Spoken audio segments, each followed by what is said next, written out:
Since 2003, he has delivered fawning eulogies to the funeral and at those funerals of 3 leading supporters of segregation, including a former member of the KKK. And yet Biden is now smearing as racist tens of millions of people like yourselves, decent, hardworking Americans who he's never met, and he frankly probably doesn't want to meet. America should not take lectures on racial justice from Joe Biden, Sleepy Joe. A man who praised and partnered with segregationists, shipped millions of black American jobs overseas, and everyone else's jobs too, by the way. If I didn't come along, we're building auto plants, we're building everything. And there's never been a comeback like we're making right now. Never been.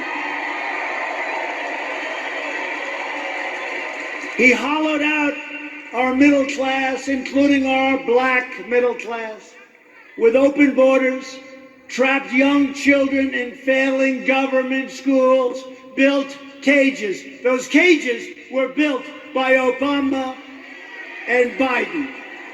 Look it up, 2014. And the fake news doesn't want to. Remember the picture of a cage for children.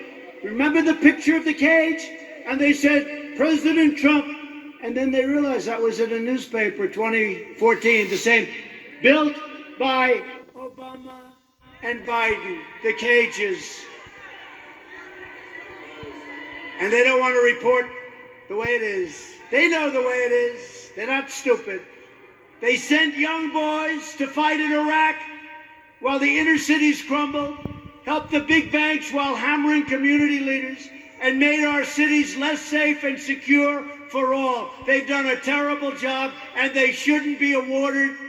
They should not get rewarded with an election victory on November 3rd. That shouldn't happen. It'll destroy this country. Our country will be destroyed. We've all worked too hard. They don't know what the hell they're doing. Some do, actually, but in a very sinister way. Virtually every policy that has hurt black Americans for half a century, Joe Biden has supported or enacted.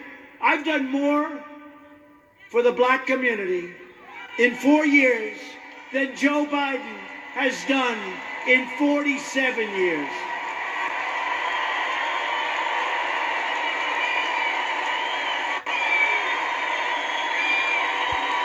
Racial justice begins with Joe Biden's retirement from public life. We are joined tonight by many outstanding Republican leaders. These are great people. We have 2 of our most distinguished, hardworking, wonderful friends, senators. They do a great job.